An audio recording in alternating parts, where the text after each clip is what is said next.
back to What the Frap with J-Zilla. I'm here with a very special guest, Mr. Michael Lee. How are you? What's going on? Same old. But before we started rolling, we were in a lot of sports talk. Um, let's start with this. What do you do now? What did you do just before? And how did sports kind of mingle with all of that? Right now I've been a police officer for going on almost 10 years now. Before that, I was more in office. I have a finance background, so I was a finance manager, basically running a rebate program, running their finance department. Was in the military prior to that, in the Air Force. I was an F-16 crew chief. Basically, I was the guy working on the jet. I was the guy launching it out with the two little orange sticks, doing that. That was me. So did that for almost 10 years. So Jeez. yeah, that's been what I've been doing. Man, that's nuts. Like, I can't put like one of those things are not like the other, right? How did you get into finance? Is that considered high finance? I don't know, high finance. I mean, I definitely wasn't making hedge fund money or anything. I don't know. It was one of those things where I'm good with numbers, and they make sense to me, on a just a natural level. Everybody kind of has some natural acumen, and that's just one of those things that came naturally to me.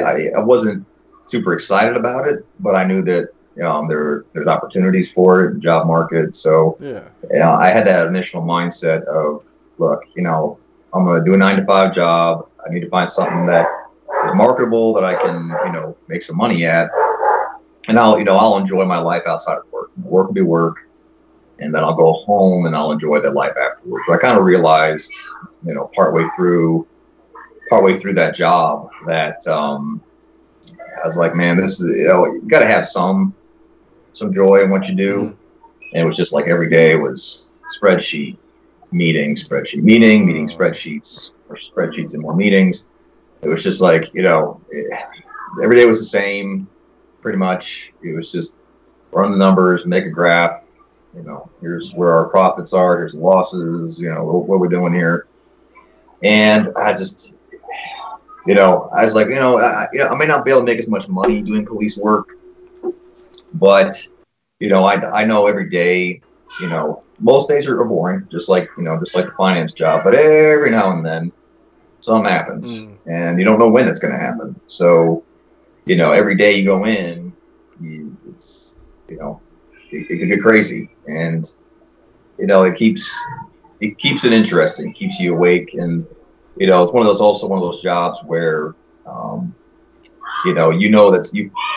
know I've made a difference in someone's life, whether they know it or not. If I stopped a drunk driver, who I just know is severely intoxicated, or someone driving the wrong way down the interstate, I know over time, with my 10 years, that somebody somewhere is probably walking around uninjured or alive because of something I've done, and that's just something you're not going to get in finance. So there's a job satisfaction there that, yes, I'm not going to make the big dollars that I probably could have made, becoming vice president of some finance department somewhere, but there's that little bit of job satisfaction that gets you through the day, and I say you got to have some of that. It doesn't have to be. I mean, I still work. I still rather be home with the kids, but having that little bit of something that brings you back to work every day, it helps.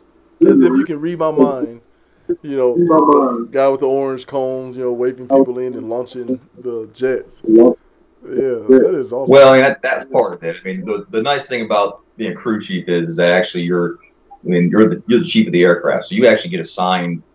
Depending on you're actually assigned an aircraft, like your name as a crew chief is on the side of the plane with the pilot. Oh. So it's your aircraft, so you're responsible for it. You are the person who signs off on all the paperwork that says this plane's ready to fly. Mm. And so if that plane falls out of the sky, God forbid, you're the first person that they call in saying, you signed off this aircraft that was flyable, and it didn't fly. And I've been in that. We had an aircraft that went down in Iraq.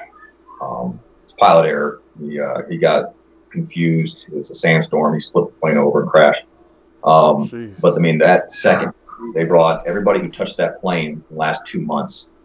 They go over all your tools. Did you forget something? Did you leave something in the plane? You know, you signed off here, here, and here. So it's nerve wracking because you got to, you got to go over all that stuff. And you're like, man, did I forget? Did I leave a screwdriver in the thing? And it's something. So yeah, there's a lot more to it than that. That's just part of this. Part people recognize. They know that guy with sticks. So I usually say that part. But yeah, I mean, we are responsible for all the maintenance of the aircraft and making sure it's flyable. And then I did that part, and then I also did what we call phase, which every so many thousand flight hours, the plane has to be basically torn down and built back up. It's a major inspection, and so it's a separate department where we would have all the planes come in and we would take them apart, put them back together, stuff like that. So define for me, or okay, break it down for me. Top Gun, yes or no? Top Gun's good. I mean, I have, in my head, I have categories of movies. There are some movies that I like to have them on the background. If I'm doing stuff around the house or something like that, I like to have like a Top Gun's perfect for that kind of thing. One I've seen it 1,000 times. Plot's not complicated. Okay. So it's not like I have to sit there and be like, oh, I just missed what happened. It's like, it's just, it's kind of like a Michael Bay movie. Yeah. It's like you put on Transformers. You don't need to know the plot. You're just watching explosions. Things are happening. And so that's the kind of that category of movie where I can watch it in the background and still enjoy it. I can come in and, miss half of it, still enjoy the last half. And so like that, there are moments for those movies, and that Top Gun's in that, There are the ones like Shawshank or something like that, where you really gotta, if you miss the first 15 minutes, you've missed, you're gonna have to stop and watch the whole thing over again. And so those are movies I have in a different category. Like when I have an hour and a half, which is very rarely anymore, those movies, I enjoy them in a different way. But something like Top Gun, yeah, I mean, that's all good. That's, good 90s flying. I know when it comes on TV, it's one of those you sit and watch, even though it's like, you've seen it 1,000 times. Like, come on, man. Iceman and Goose, and yeah, man, can't beat that. So it's like, for me, like, I guess A Christmas Story.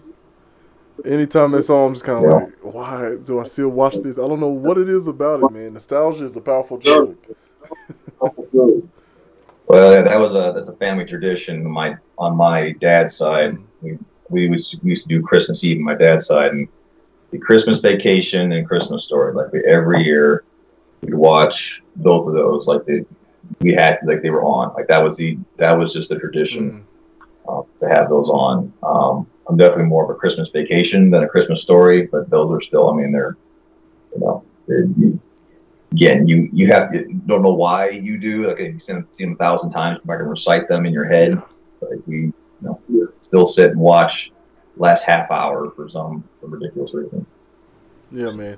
Do you? So did that survive when you had start your own family? That tradition, I mean. Not. I mean, I'll watch them because again, they have Christmas Story on. They on wall to wall, pretty much like last week Christmas. Oh, yeah. Christmas Vacation, obviously, the kids being little, they don't get it. Two, probably a little bit old for them. Just a bit. Yeah, so those traditions from that side probably aren't continue to go, but as the kids get older, and I mean, obviously, I think their comedy will probably match mine, or in some form or fashion. I'm sure they'll come around. Yeah, man. So what we call around here, I have this thing around here that we call dad vision. So it's that moment where I watched this when I was around your age, and here's how I react to it, and I just picture them reacting the same way and loving it just as much as I do. And then, especially with the girls, I get this Okay, I don't get it. You know, that sort of stuff, man. That really hurts deep down inside. But Ash is helping me cope. You know, it's like, you know, it's fine. We have to make our own traditions. You know.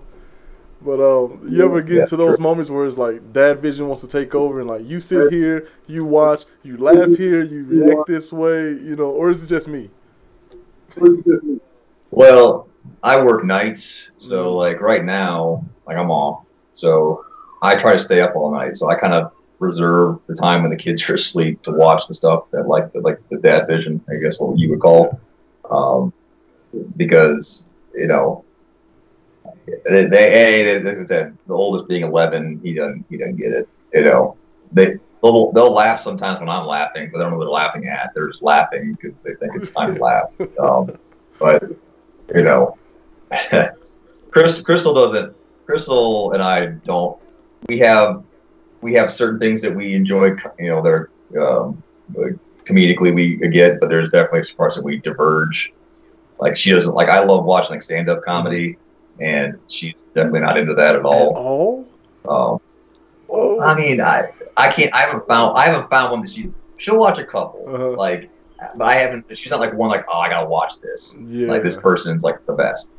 She so I mean, occasionally I'll put somebody on and she'll laugh at a couple of them. But I mean, like I'll be like in tears for certain people. Yeah. Like I'll watch a Bill Burr, Oh. something like that, and dude, I mean, I'll be like in just Mm. tears laughing, and she's like, I used to make fun of her. She's like she hates laughter sometimes. Like, what are you laughing so much for? Like, Oh why does it matter? no. Like, shouldn't I be happy that I'm happy? Like, I'm She's laughing. happy This is a because good time. It's that's like, it. stop. It gets annoyed. Yeah. So it's like when I'm sleeping. It's like because sometimes she has a hard time sleeping. Seeing me sleep, I think irritates her because I am sleeping. So, and she can't. So it irritates her a little bit. I am on the record. Um, I, we have the same dynamics going on. I love stand up. I can sleep easily. There was a time where I guess I had fallen asleep while I was eating, and then I know it's kind of gross, so bear with me.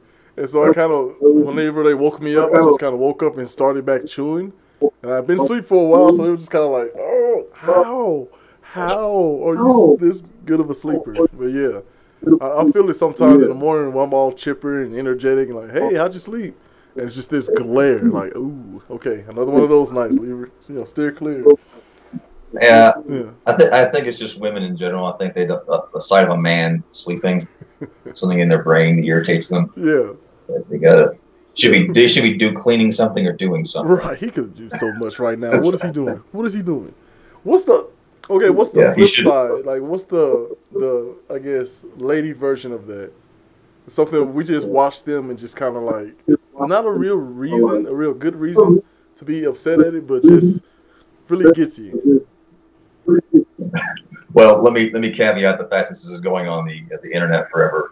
Just joking about women in general. Don't Oh go me on. Lord, yeah, I mean, specifically with Crystal. I mean, I don't. The flip side of that is, you know, when I'm watching her do something like she listens to books a lot, mm, so she will put her headphones in and she'll listen like all day, and that drives me nuts just in general. Again, she works 12-hour shifts, so yeah, she works yeah, all day, so she kind of wants to zone out. But the thing is, when she puts her headphones in, it's like then I gotta scream at her, and she's like, "What?" You know, I'm the jerk for yelling at her, but it's like right, I've been talking to you for 5 minutes. And I didn't even know you had your headphones in, yeah, so now I gotta scream at you to get your attention. It's like, yeah, but so it's like when I see her those on, it's like it's one of those like innate things. But when I step back and think about it, I'm like, all right, she just needs to zone out. She's not watching TV or yeah. show, but her version is listening to a book on tape. So That's great, man. For us, it's laundry. Like I'm very so when I live by myself, I didn't even have a dirty clothes hamper. I just come home, strip down, put my dirty clothes in the washer, and whenever it filled up, I just did a load. You know. So now it's a little different with a wife and 4 children. I love them dearly. I want to preface it with that. But it's like, hey, how about we just do this? You know, do it this way, and they're all like, I kind of want a laundry bin or dirty clothes hamper or whatever. So we get them, but they're never in the hamper. Mike, they are never in the hamper. And I'm constantly just picking up, all right, picking up. Okay, here we go. So that's our thing. Man, I look at it, I just don't understand, Oh like, yeah, just man. how we walk past this thing. It's right there. How is this happening? Oh yeah, yeah. I mean, Mason has his clothes. He'll have clothes around the hamper. Like there's like all around, I mean around it. I'm like, buddy, Yeah. it's literally just 2 inches just Oh man. in the hamper, Oh man. Just man. put it, you Exactly. can't do it. I'll every day I got to send him in there, clean your room, and then not 5 minutes later, it's just like it looks like he literally went in there and just took everything and threw it Mm-hmm. on purpose. Oof. I'm like, I mean, it's like how to get this messy in an hour? What have you been doing in here? Right. Not cleaning for one. Yeah, Probably trying to make it a probably. game and trying to shoot some hoops and got to work on that follow through, I guess. But yeah. Yeah, So well, yeah, my family are definitely not basketball players. I wrestled, so I don't have the height or the geez, skill. like, what did you not do? I think that's a shorter list, man. You wrestled up until when?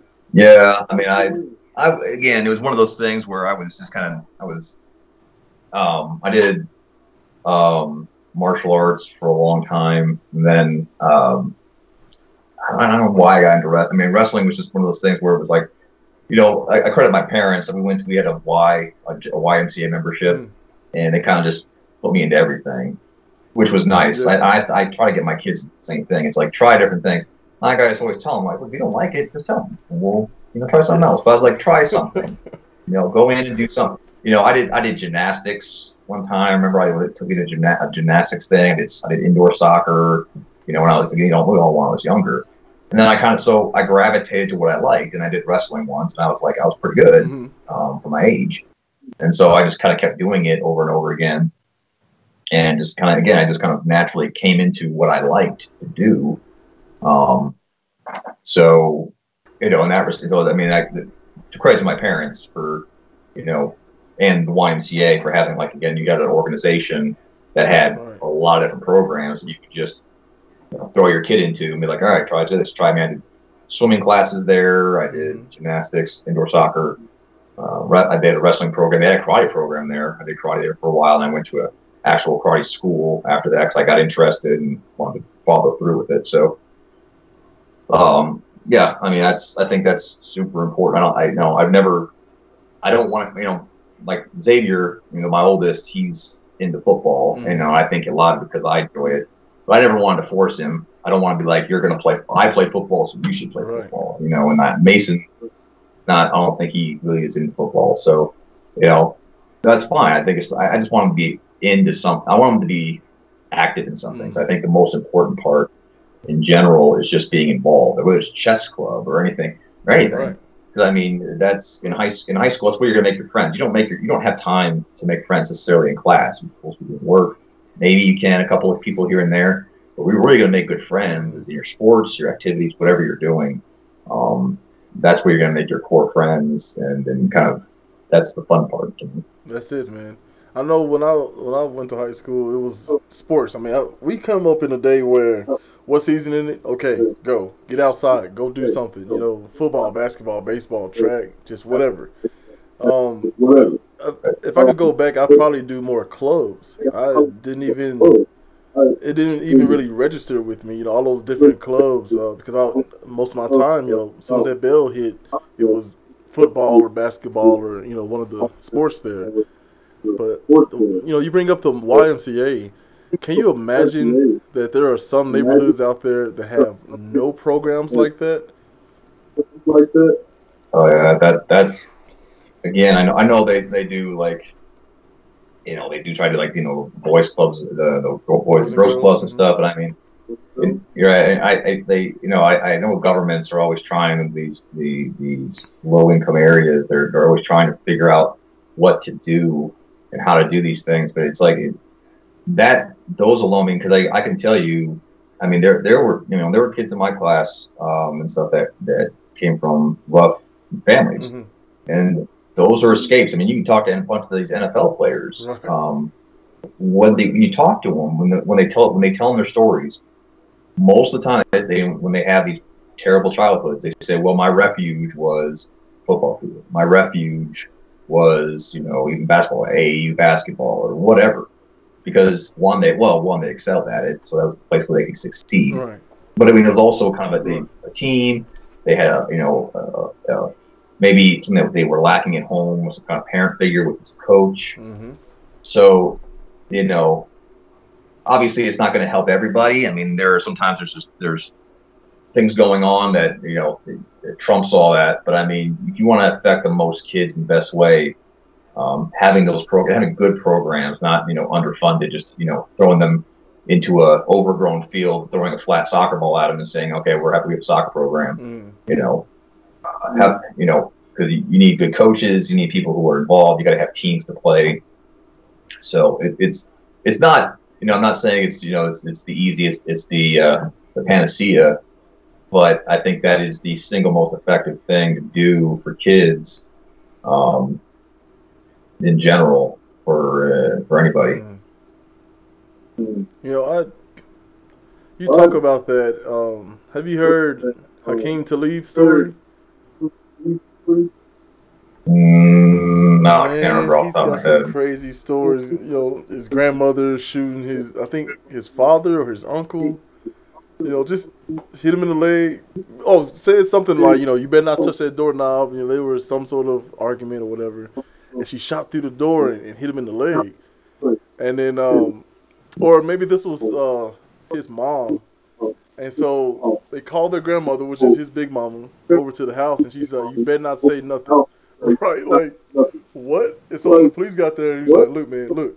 All I know is that somebody shot me through the door and hit me in the leg."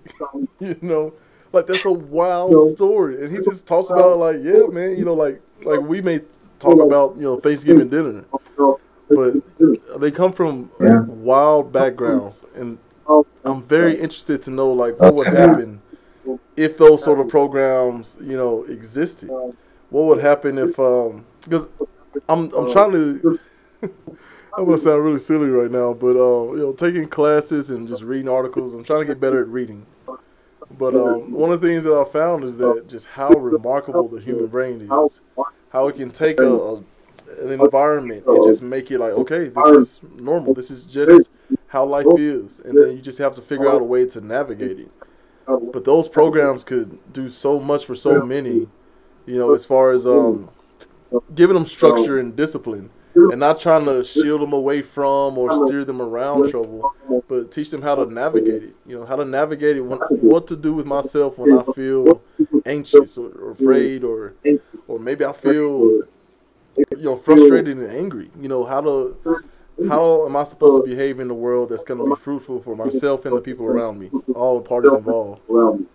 Yeah, but that's a and the thing too, it's like it takes the program, but it also takes the coaches. So I mean, I've coached a little bit, and I can tell you, I mean, even in well-funded programs, there's some coaches who coaching like first and second grade football, like tackle, and they're losing their ever-loving minds and screaming at these kids. I'm like, dude, it's first and second grade football. Like, they're just basically running into each other. That's it. Right. Like, let's calm down. Man. Like, if they're all running the same direction, it's a victory. Like, right. So, they're doing things like I say when I was helping coach, and it was fifth and sixth grade I was coaching, and some of these teams, like the way it was supposed to be structured was that they were supposed to be kind of like a Division One, like the best kids out of your program was going to have one team, and then there was going to be like a developmental team. Every other team was going to be like developmental, and so there's going to be two different kind of tracks. So you had your D1 team playing D1 for the other leagues. Wow. Well, some teams decided not to do that. They would like intermix their best players. So we would go. I was coaching the developmental team, and we would play these teams. And they're like, "Are you kidding me? Like we're getting just completely demolished by these teams, like 58-0." I'm just like, what are you getting out of this, man? It's like, obviously, and we looked at our teams, like, obviously you didn't make a D1 team. You just made two good teams, but you're playing in the developmental team, and so you have, like, when you're playing fifth and sixth grade, if you have two or three ridiculous players, that's all you need, and you're going to destroy everybody. You know, for example, the one team who played, their quarterback was 5'10" and had to be like 225. Jeez. Their quarterback at 5th and 6th grade. Wow. And so he would look for someone to throw the ball to. If the guy wasn't open, he was running, and he was bigger than all of our defensive linemen. So he would just carry the entire team to the end zone. No, like, is this teaching? It's like, is this teaching these kids anything? Is this what? So win at all costs? Is that the thing you're going to teach them? Yeah. Like this, you know. So you need, you know. Again, my point will be the long way to get to that point is just that, yeah, you need this. You obviously need to have the programs that have to exist, and then you also need the adults with the right mindset to make those programs and to know that, you know, the sport is just the vessel to teach them something. You know, to teach them about right and wrong and how to do things. It's not about, especially at the younger age, it's not about winning. I mean, yes, winning is fun and you should try to win. Right. But ultimately, you're trying to teach them life lessons like, hey, adversity and getting better. Even though you're not good now, work on it. You know, hard work. You know, those kind of things. You know, and not coddling the guy who's got natural talent. They'll be like, well, he gets to do what he wants. Everybody else has to run laps when they take back. You know, and that's a thing I see a lot too nowadays. It's just this. Well, this guy's going to make us win, so we don't want to say anything to this kid. Like, dude, you know, yeah, and then that's what happens when you get these guys when they go pro or into college, they lose their minds because they've been called their entire life, told they're awesome, and then you know, it's you know, they lose their minds when they have adversity or someone challenges them because they've never been challenged before. They've been like go their entire lives. I don't know if you ever. There's a YouTube guy who's pretty popular called Flemlo Raps, and he goes over. What was the name? Just NFL. Flemlo. I think it's a Flemlo Raps. He does like basically does like deep dives into NFL players. Yeah, okay. And he did his latest one with Ryan Leaf, and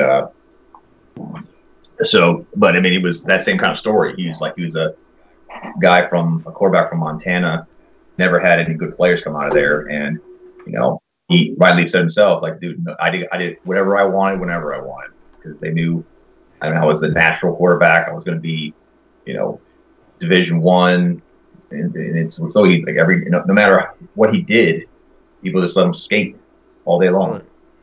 And I mean, it cost him. It cost him in the end when he just crashed and burned. And it's like it's a waste. It's someone just at younger ages just kind of guided him, said, "Look, I don't care how good you are. You know, you talk back to a coach, go touch the fence like everybody else. You know what? And I don't care. You know, and I don't. You know, if I have to sit you and we got to lose, it's not my fault that we lost. You caused us to lose. You made me sit you for your bad behavior. We lost because of your behavior. You know, and that's the thing. I think I see. Unfortunately, I see a lot in coaches now. It's like the want to win trumps the life teaching lessons. Yeah. And that's I can't. I would lose every game. Let some kid talk back to a coach. That's how I tell them. Like, look, it's you know the rules. You lay them out. This is how it is. You talk back to me, and we lose because you're our best player. That's you made us lose. You did that. That's right. By your behavior. I think people are starting to pay more attention to the fact that how important expectations and discipline, you know, how important those things really are. Because we see a lot of different examples of someone, just like you explained or described there, is that, you know, you're coddled your whole life, and it really does cause you to have your worldview skewed. And this transcends sports. It's not just sports.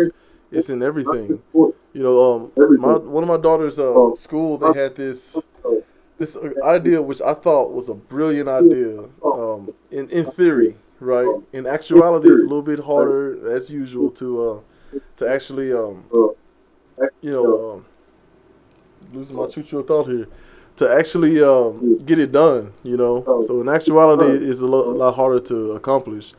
But the theory is, you know, there exists this triangle, right? And the 3 points of the triangle are student, parent, teacher. And the parent and teacher are supposed to be the bottom part of that triangle, propping up the student. But if one of those points do not do what they're supposed to do, the structure, it breaks, it fails. And we really have to do a better job of not trying to coddle anybody. Like I said, it transcends sports to make sure that I have to prepare you to be a viable, fruitful citizen of the world. And sometimes it's gonna suck. Sometimes you're gonna have to do things that you don't want to, but it's important. And you gotta, like, us parents and teachers and coaches, like, we all have to have this idea. We have to come together and understand that it's okay if the kid doesn't like us for a time, or upset with us. That's fine. They'll learn. We have to teach this next generation that wins and losses, fine, I get. You always put your best foot forward and try to be successful. But it's probably more important how you play the game, how you work, what's your work ethic. And I'm sure that's something that was echoed in the military and coaching and as an officer now. Well, I think a lot of times now it's actually even the parents. I think people are afraid. I noticed this. I mean, luckily I was just an assistant coach. I wasn't the head coach. They weren't calling me, but their kid wasn't playing. It was a long email about how their kid's the best, and last year he played every game, and he got 20 sacks. And I'm like, I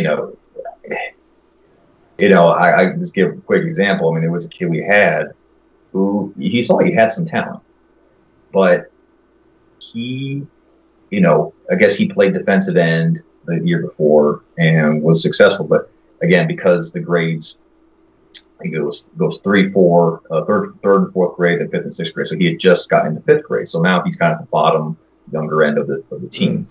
So generally, when you're in the younger end, you're not playing as much because the sixth graders are playing, right? The older kids generally are playing. So he was a starter last year, played and was really good, and now he's kind of not as much, but he's still in there. And I was coaching linebackers, and I was like, look, I need a linebacker. We were having some struggles there, and I was like, I could see you playing linebacker. He's like, I don't play linebacker. I play defensive end. I do this. Right. I'm like, okay, well, they've got like 3. The depth chart's like 3 people, so you're not going to get in at defensive end. And he when he doesn't want to play, he just walks and stuff. And I would tell him, like, look, man, we're not a great team right now. So I mean, if you go out there and show off and just go out there and kill it every practice, I guarantee you're going to play somewhere. But I'm like, right now I have a need at linebacker, and I think you could do it. The way we play outside linebackers, kind of like a defensive end anyways. You have a couple of like coverage responsibilities, but it's like you're already rushing 80% of the time anyway. So it's like you're kind of playing defensive end. So it's like, you kind of get the best of both worlds. Like, I don't play linebacker, I play defensive end. I'm like, all right, goodbye. Jeez. I don't need you. Well, then his dad texting the head coach and like, hey, he needs to play more. He And I'm just like, he even said he's out there selling out for practice every day. Why isn't he playing? It's like, I don't know who you're watching, because that is the only reason he's not playing. He has the talent. He's got the size. He's even got the speed. But it's like, it's even worse, because I can see he's got talent. He has abilities that other kids don't have, and he's choosing not to use them in practice to like hold out to play the position he wants to play versus playing the position that we need him to play. Right. And I mean, I think it shows that sometimes these coaches just don't want to deal with parents, or they're afraid of the parents. I mean, I even see that talking to my kids' teachers at school. I mean, Xavier's doing really well in school, and I'm proud of him for that. But it's like, I want to say, hey, what does he need to work on? What are his weakest subjects? Even if he's doing A+ work, is one of his things A-? Let's bring him up to A+. What is it? Like, no, he's doing great. Everything's great. I'm like, okay, thank you. I appreciate that. It's like, where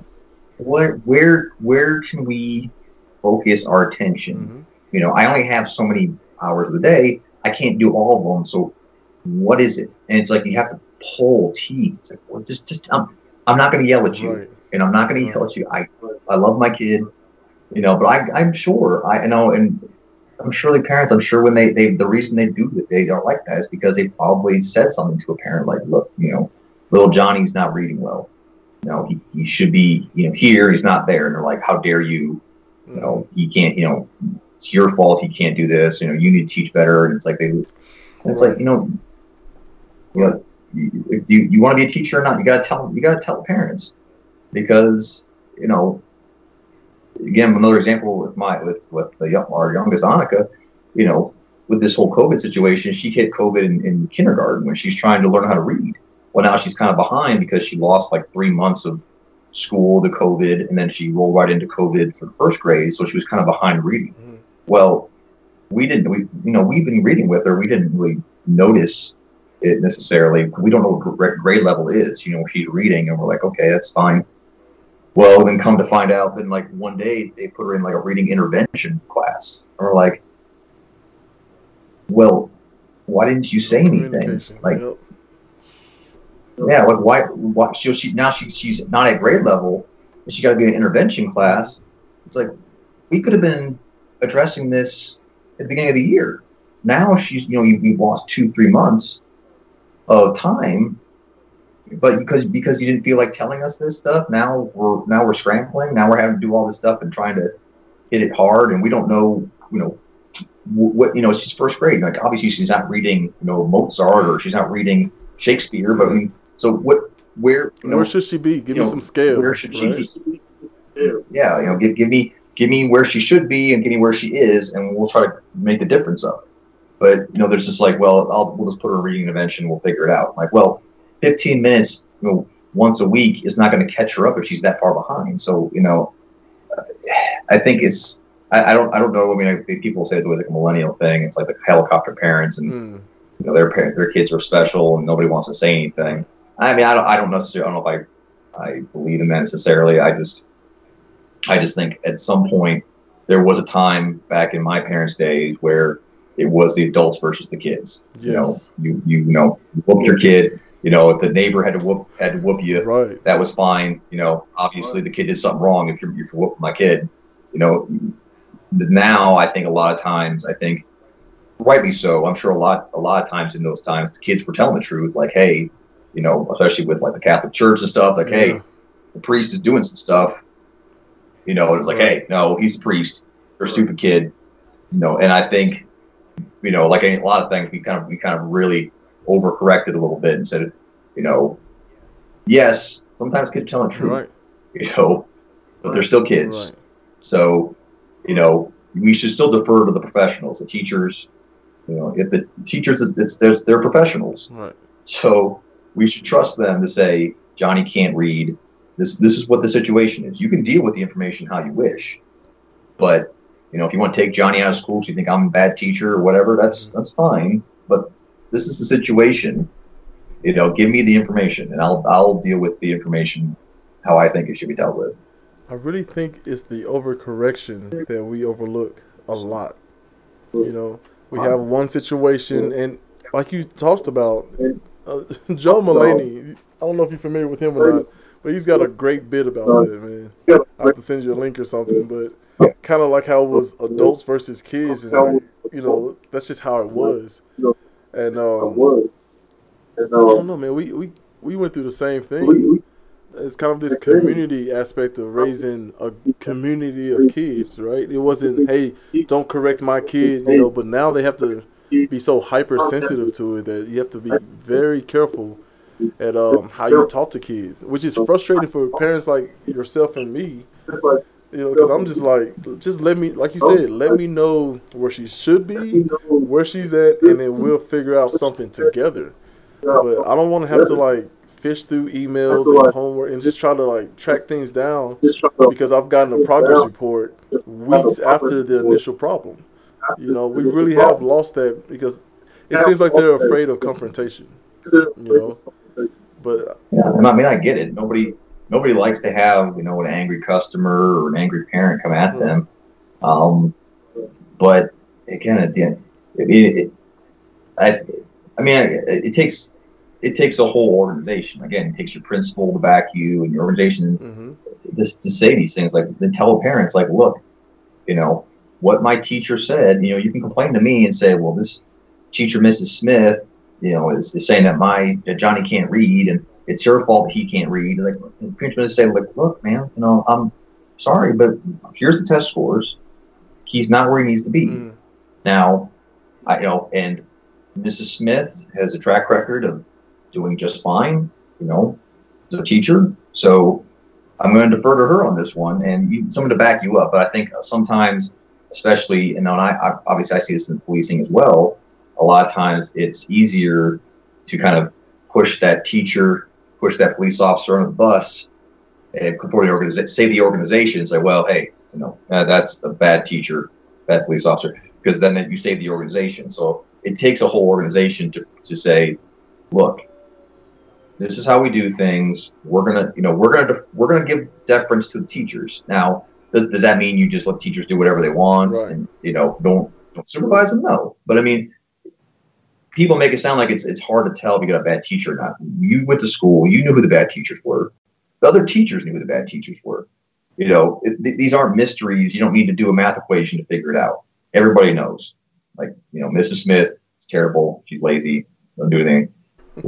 So, the principals know, and everybody else. So if you're a relatively good teacher, they should give deference and say, look, the parents that are just over the top, like, I'm sorry. Like, this is how it is. Isn't it? If you want to take your kid private, go ahead. Right. Isn't that the world we live in now? I talked on a previous show about how Twitter is a couple of billion people, or not even billion. Like, what did we say? How many was it? Give me a shout out over there. A very small amount of the world's population is on Twitter.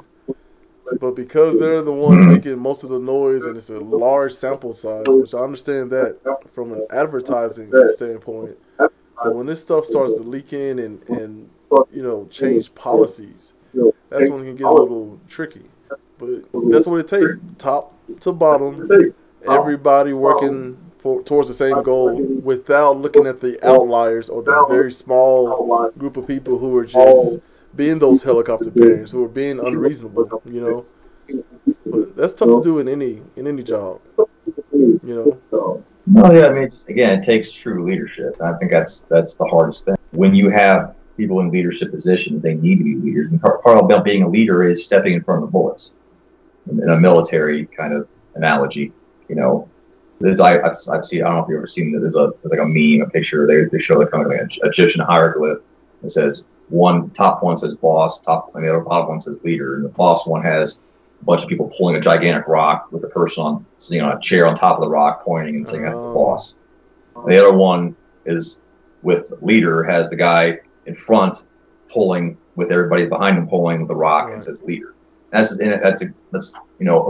great visualization of what I think leader is. It's like, look, you're in front. You're the first one. You're the first one taking the bullets.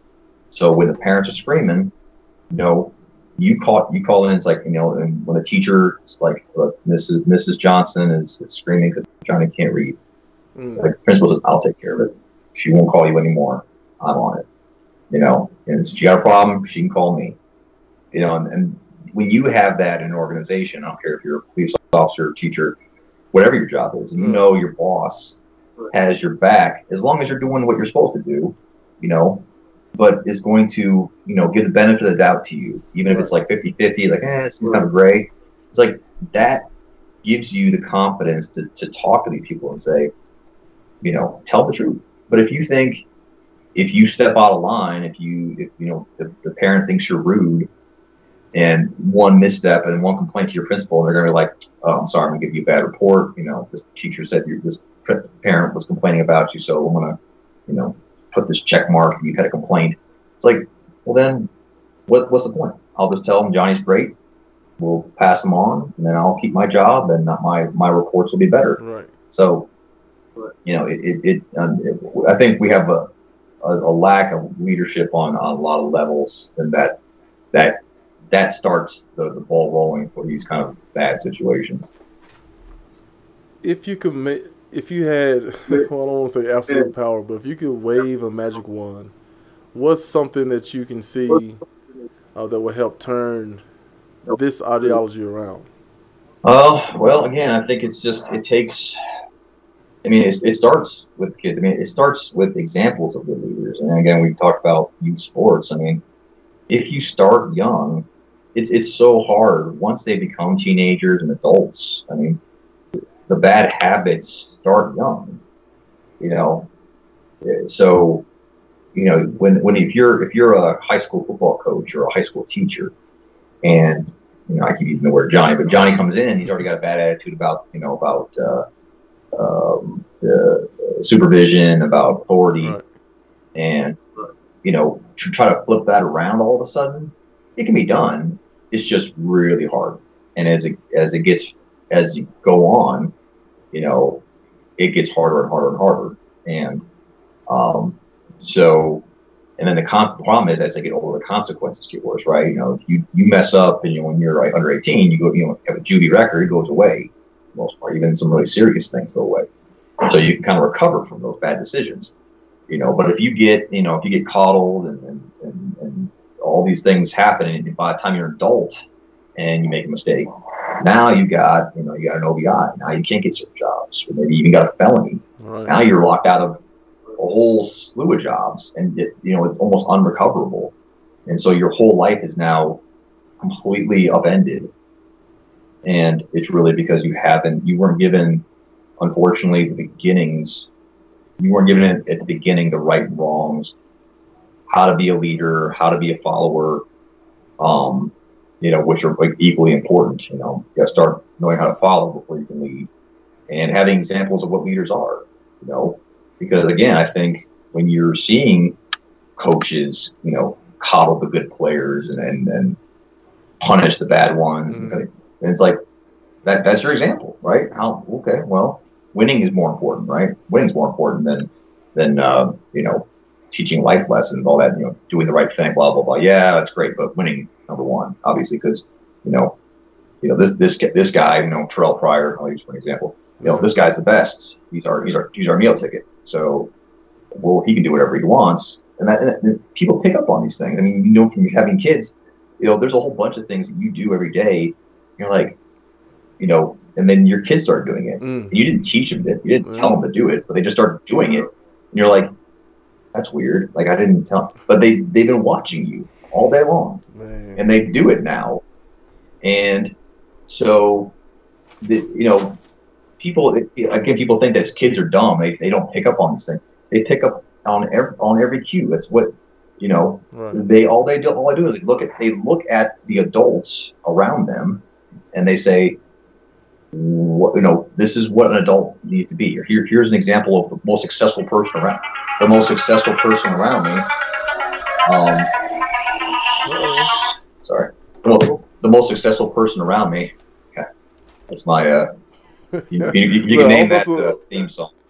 Say again. If you name that theme song, it's Knight Rider. Nice. But yeah, I think most people think kids are dumb. I think they're 6 years old, they're 5 years old. They don't know anything. Like, dude, they are sponges. They absorb all this stuff.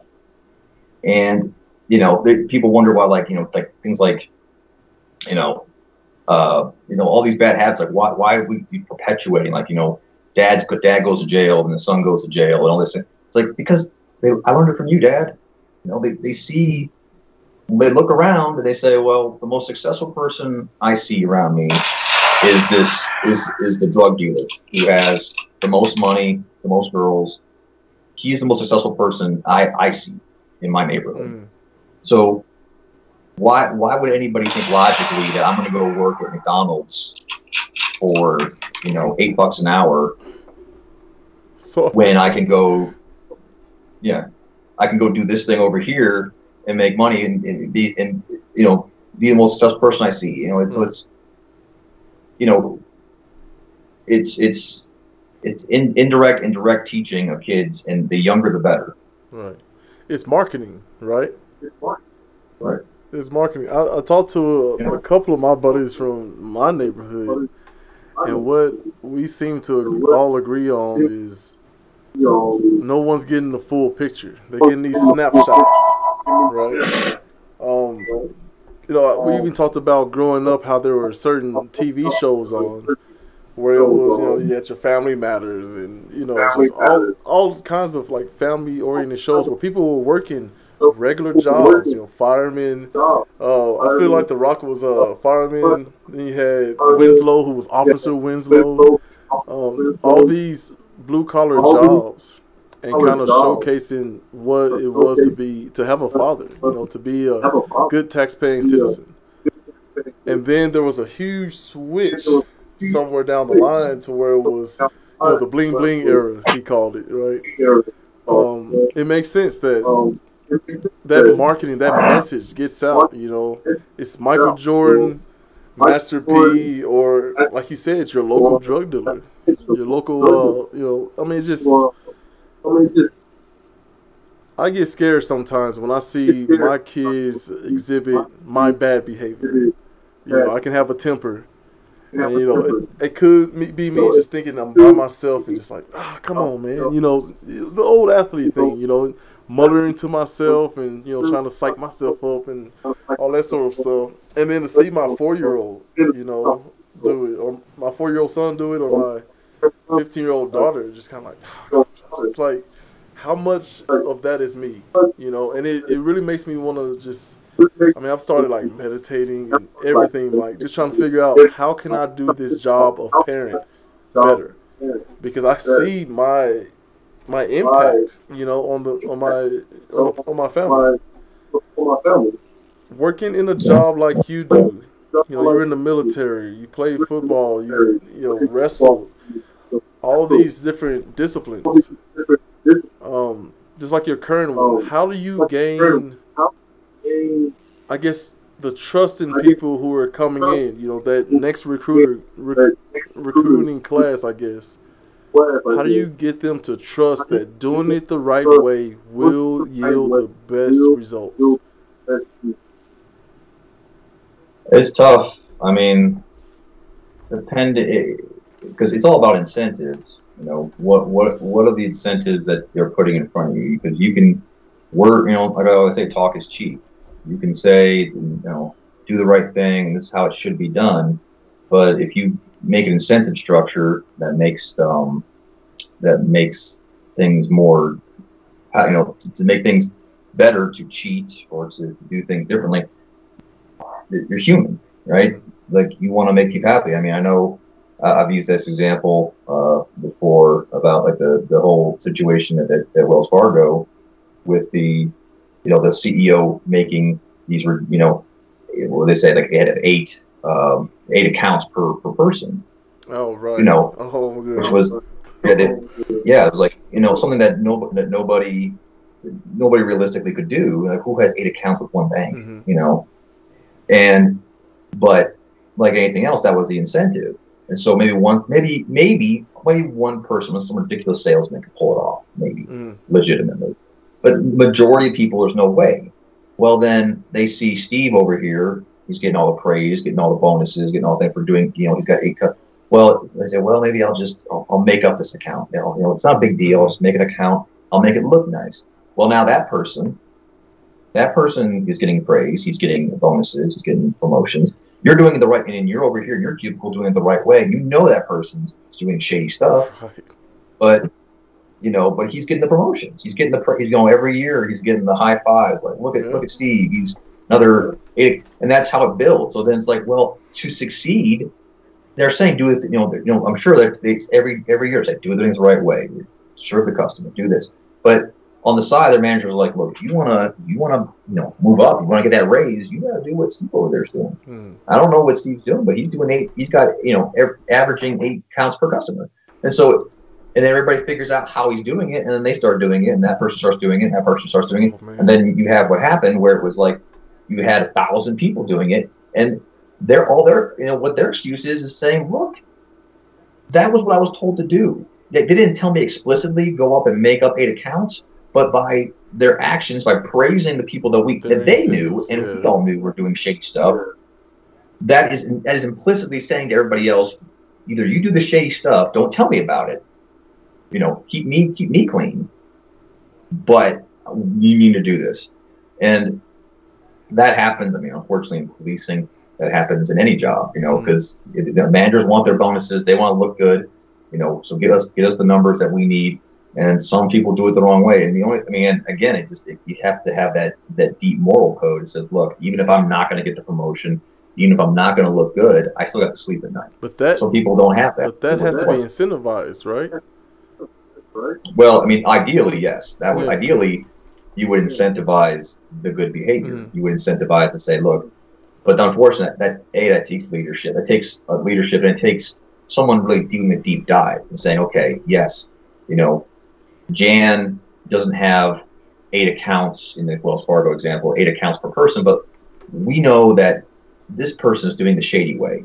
Yeah, this person made me, no, I'm the manager. This person made me look good, but I know he's doing it shady, and I need to nip that in the bud. Even though doing that is going to make my numbers lower, I can't. This has to be done, and we have to praise the person. Like, I know Jan's doing it the right way. Her customers are always happy. She's in here working, even though she's trying to get, she's got 2 accounts per person. This person's working, and I'm going to promote that person. I'm going to bonus this person. But that's hard to do because you're not going to have the raw numbers to back it up. You're going to have to really do the work and justify that. And that's again, it takes leadership, because it's easy to put up numbers. In a police example, it's like arrests, right? If John has 1,000 arrests, felony arrests, and I have 100, well, who's better? Well, from a pure numbers perspective, John got 1,000, right? But if you actually looked into it and watched the dash cams, you're like, well, he's calling this a felony. It's like, dude, this is misdemeanor at best. He's really stretching it, calling it a felony. I could tell you, if I'm watching it, if you go in there and actually dig into it, I would say, but these really are these felonies are misdemeanors at best. But if you're a manager and you're lazy, you're just like, 1,000 here. Mike's got 100. He's got 1,000. 1,000's better than 100. Done. Right. It's way easier. So, the answer to that is, again, good leadership, but it takes good incentives, and it takes a culture, and it takes the answer to that to do that at scale. That's a difficult one. I don't know, because we always look for the path of least resistance. We as humans, right? What's easier, right? So it has to be a culture thing across the board, and then incentivized, and then again the organization has to have just superior leadership. But I don't know at scale if it's possible in general, just because of, as people, we want the path of least resistance to get to what we want ultimately. Right. And a lot of people, when they look at situations, it's oftentimes the most extreme on either side, right? There's a lot of talk with this virus and the vaccinations, and it's really hard for people to see outside of their own backyard, right? You look at all of these different connectors that cause, I guess, doubt, a lot of misinformation, and just it really breeds a lack of trust. What you're talking about, it sounds for me comparable to doping in athletics and sports, right? I am out here busting my behind, right? Doing everything I can, doing it the right way. I'm showing up early. I'm staying late. I'm eating right. Everything. This guy's over here juicing, and he's getting all the praise, all the incentives. And I like how you put it. It's not, with your example of the banker or a teller or something like that. It's not that person. It's quite possibly that system or that the entire industry that puts pressure on people that could cause them to misbehave, because that misbehavior is then rewarded. That's tough, man. That's tough, but I think I think it's possible. I think it's possible. I think people keep looking at things like, it's difficult. Like, well, yeah, You know, especially us here in America, we're supposed to look at it and okay, it's hard, fine, it's difficult, right? It may not happen for years to come, but we can accomplish a lot if we put our minds to it and our resources, and if we communicate well, and like you said, we incentivize and reward those leaders and people who are doing it correctly. No, I mean, yeah, I mean, there's organizations um, that do the right way. I mean, I'm like the top of my head, but I guarantee there's organizations that have that mindset that we're not going to do this. But I think again, it's that win at all cost perspective. It's just like, look, what's the numbers? You know, it's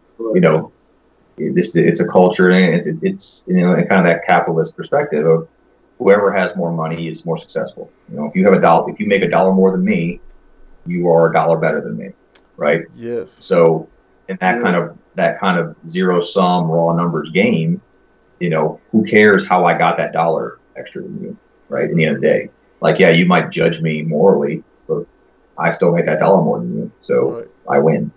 You know, and that's a very American idea too. When they talk about and so it's you know, I went to Australia and they had this thing where they were saying about Americans, you know, Americans live to work and Australians work to live. And if you look at how as a country how Australia runs, or you know, a lot of European cities run, they do care. They try to make sure to get the optimal effect out of their employees. They need to be well paid, well compensated, well rested, and they need to have. It's a lot of training that goes in that. If you look at you know, where you work now as an officer, I know I can't really simplify it as one thing, but what's one thing that you would love to see? Like, man, this would, you know, what would be a really big help if we had X. What is that variable for you? well, like I say, a better work-life balance. In my current organization, we have a lot of court time, especially working nights. Courts like tomorrow. Tomorrow I have court at 11 o'clock in the morning. Well, my sleep time is generally from like 6 in the morning till like 3 in the afternoon. Usually when the kids were at school. So 11 a.m. is like, you'd be like a normal person waking up at 1 in the morning to go to, you know, to get dressed and go to work. So, you know, so individually from my organization to work with the courts and be like, look, I mean, in 95% of the time, they don't need me. They want me there so they can say, okay, well, you want to go to court on this one, the officer's here, blah, blah, blah. It's like, dude, you know, you don't, look, if you need me, I live 15 minutes away.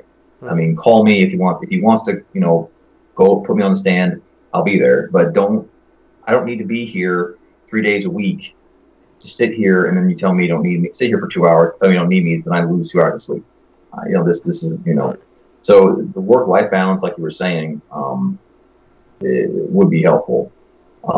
Again, I think a little bit, individually our organizations, and I think our organization in general, especially right now with policing, again, we have a lot of leaders who just they're not leaders right now. They're scared. They don't, you know, you're getting pressure from all sides. And I'm not saying it's easy. Like, if you put me in that position, you know, it'd be hard. You know, you're getting it from all sides. You're getting it from the people that you are in charge of, the police. You know, they're saying you need to back us up, and then you have organizations outside the police saying you need to come down with these police officers, and you know, you fight the unions. And you know, it's so you're getting it from all ends. You know, you know, to be a chief of police right now is not an enviable position. Right. I would not envy that to anybody. So, but you kind of have to, I mean, again, as a leader, you have to here's what I believe. Here's how this organization is going to be run, and I'll take the bullets. You know, if it's end of the day I had to be fired because of what it is, then that's, you know, here's what I am, and this is how I'm going to run it. And you know, if you don't think I'm the right person, then that's fine. You know, that takes a leadership that a lot of people it's hard to find. You know, you get promoted a lot of times for getting along, for doing, what everybody else tells you to do. Right. You're not going to get promoted a lot in any position, any job, by saying, being the guy who's like always saying you're wrong, and you've got to change everything. Right. Right. Because that, the person who's going to promote you, you're like, this person every time in the meetings telling me that I'm wrong. Why am I going to promote this guy? Right. So by the time they get to the top spot, they've been successful going along. So why would they stop? Wow. So, it's from our individual organization. Again, I think quality of life. I think they need to focus more. Should focus more on the quality of life of the individual officers, making sure they're happy. Obviously, nice to get paid more, but that's not always getting in their control. Right. So I think for that, but and just again having strong leadership in any organization would be helpful. Dude, Super Troopers 2 got greenlit because of crowdsourcing, right? As far as I know. So they basically. I know. I'm sure it got started that way. Yeah. It basically, I think it came. I think it eventually came out as an independent. Maybe someone else signed on later on, but a lot of it was literally going to the people and raising money to make a fictional movie comedy about policing. Meanwhile, with all the money that flows in this country, this world, but this country specifically, it just doesn't seem like it seems obvious to me, right? So many people have so much, and we could snap our fingers and make some things right, but there's always going to exist people who are just looking to elevate themselves, which is tragic. For you all, like you talked about quality of life, you not getting enough sleep could be deadly for you or someone else. How is that not a priority? And I'm hoping really with all this pandemic stuff that it exposes a lot of that, because you guys could probably, from your cell phone, some secure channel, whatever. I watch too many movies. I'm not sure how it would work, but something where like, hey, Officer Lee, he's saying that this happens, can we swear you in and get you in front of a judge real quick? I just can't shake the feeling that we're not putting our best foot forward as a country to say, let's look at the hard problems. Let's stare at it in the face and accept the challenge and say, we're going to take care of this. This deficit stuff in politics, everything, just, if we just buckle down and say, all right, let's all pitch in the way we're supposed to and prioritize what needs to be prioritized. But then what's important to me may not be important to someone else. And I think that's probably the biggest problem. But I'm sorry, what were you saying? I think. It's a value situation. Me and Crystal went to Ireland. You can see it, and it's you see it in the political debates now. When people talk about capitalism versus socialism, like it's binary. Like you're either for capitalism or you're for socialism. Like there's nothing in between. And it's like, dude, it's a spectrum. Mm-hmm. If you were a pure capitalist society, you wouldn't have police. You'd have to pay your police fee for your private police organizations and your fire department. That would be pure capitalism. We don't have that, and nobody wants that. Even your diehard hedge fund guys don't necessarily want that. Right.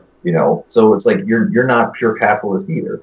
And most people like Social Security. Well, Social Security is socialism. It's in the name. It's if you're a millionaire and you pay into Social Security, you're not going to get out as much as a person who makes $50,000 puts in for it. You're going to get more. It's wealth redistribution, which is again another dirty word. But most people are pro Social Security. So when you break it down, people really do like these socialist programs. And I say it's a spectrum. It's like, look, if pure socialism and pure capitalism are on either end, we're all just on a spectrum. You might be here and I might be here, but we're somewhere on a spectrum. Mm-hmm. You might think that you don't want, universal health care. Okay. Well, you might think, well, we should, everybody should get like a stipend, a couple $1,000s to help pay deductibles. Okay. Well, that's a little bit of socialism. You're saying the government should pay a stipend. Maybe you think it's, the Canadian system versus the German system versus English system is different. They're all different systems, but it's a spectrum. Mm-hmm. People want to say, well, if you're socialist, you want to be like Venezuela. Well, no, you might want to be like Norway.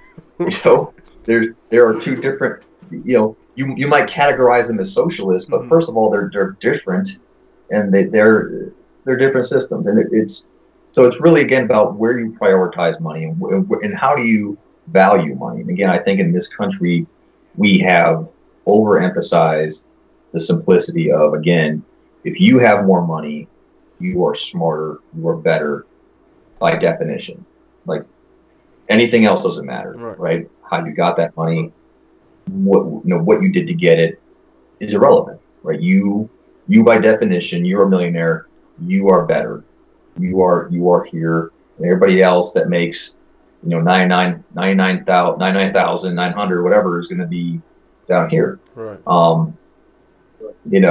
Until we break that spell of winner take all, ultimately law of numbers, one person better than the other person, and looking deeper into that and say, look, people are people come from different backgrounds. If you were Steve Jobs and you put Steve Jobs over in Somalia, he would be, the best, Somali pirate maybe of all, but he's not, he wouldn't be Steve Jobs. Right. Oh, man. I love playing those games. Yeah, I mean, the story about Bill Gates. I mean, Bill Gates, he's a genius, but what people don't know about him is that he grew up in Seattle, where they had a vibrant computer program, which his parents got him into early, where almost nowhere in the country did they have any computer programs at that time, because computers were just starting out. He was able to get into it early on. If you grew up in Omaha, Nebraska, Bill Gates wouldn't be Bill Gates. So yes, he was he a smart person? Sure. Was he driven? Yes, absolutely. But he luckily fell into a position where he was in computers at the right time, the right place, where he was able to take, what he had and grow into, Microsoft. Now, would he be not successful if he grew up in Omaha, Nebraska, where he didn't have computers? I don't know, maybe. Right. But would he be Bill Gates? Probably not. He might be the most successful insurance salesman in Nebraska. And that might be fine. But this idea that, well, Bill Gates would always be Bill Gates, because he would have figured it out no matter where he was. It's ridiculous. And that's, I think, people don't realize that people come from bad backgrounds. Like, well, this person's he was always going to be a drug dealer or a drug trafficker. It's like, dude, trust me, as a police officer, I have met some people who I'm like, dude, this dude, I mean, he fooled me. Like, dude, this guy put drugs in a crazy place. I mean, he's got a system down. It's like, dude, this dude, he thought it through. He put real effort in it. This takes discipline, Yeah, the amount of work he puts into this organization that he has is incredible. Yeah. I mean, he's fooled investigators and everything. You're like, dude, had he just had a different opportunity, a different place, had he been Bill Gates in the 80s, put into computers, he'd be Bill Gates instead of, doing 20 years for drug trafficking. Right. And I think that's I'm sure all over the world, but I think in general in this country we zero sum it. We don't have the empathy isn't there. It's not there as it needs to be. Just because you've fallen is a lack of character. Your soul is wrong, right? And you were always going to be that way. If you're successful, you always, no matter what happened, you would have been that way. It's like, no, now your effort is important, but it's all right place, right time. Yeah, well, the nature versus nurture argument, right? I know what. Right. I was a corrections officer for a hot split second, right? And one of the things that really resonated with me was them telling us that with our keys, make sure we kept our keys tucked inside of our pockets. They were on a secure, key ring, and they had to remain inside the pocket at all times. And I asked why, and they said that there are some people who can look at a key, memorize the configuration, scoped it, and now they have keys. They've actually had that situation in prison before, to where this had to be put in policy that you tuck your keys. And it just blows my mind what that mind could do if they were put in, a different environment. Like you said, Bill Gates, Seattle, in that booming computer just hub, right? What would that look like? And I think if more people thought like that, I think, we can get to a better place as far as, like with you policing, with me and my parenting, and just us as a country and as a world, is really trying to get some of that empathy and understand, like, people can be redeemable.